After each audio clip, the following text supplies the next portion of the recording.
When it's time to service your car, always check and change your air filter if required.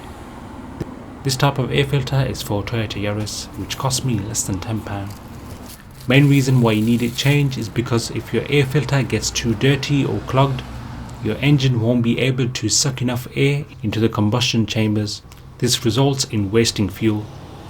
Replacing it with a new air filter gives you a better performance on your car.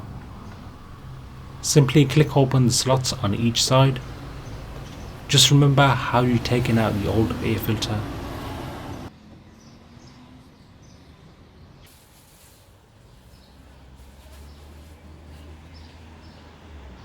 Placing the new one correctly.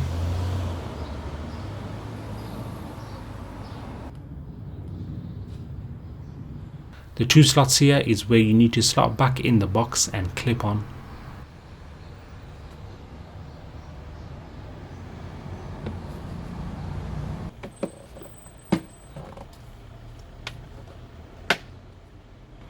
Different cars and models will vary on the position of where the air filter is based. If I can do it, I'm sure you can too. Catch you in the next one, guys. Peace.